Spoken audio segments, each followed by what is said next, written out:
გავიდა მას შემდეგ, რაც არალეგიტიმურმა პრემიერმა ირაკლი ოვახიძემ გამოაცხადა, რომ საქართველოს ევროკავშირთან მოლაპარაკებებს გაწევრიანების თაობაზე 2028 წელს. ერთი წელი გაკარგული პროფესისთვის, მაგრამ მოპოვებული ძალა ხალხისთვის.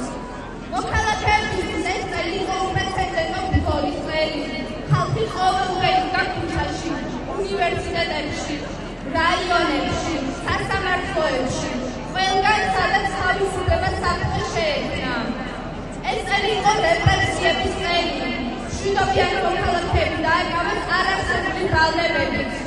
საჯარო სექტორში დასაქმებული ადამიანები, რომლებიც ფარს არ უჭერენ მათი გადაწყვეტილებას, სამსახურებიდან დაითხოვეს.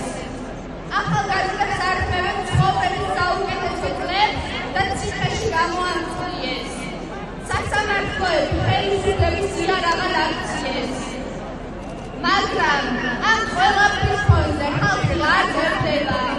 ჩვენ ნახეთ, როგორ გახდა თითოეული ადამიანი პატარა ცეცხლი და როგორ გადაიქცა ეს ცეცხლი დიდალად, რომელსაც ვერაფერი ჩააქრობს.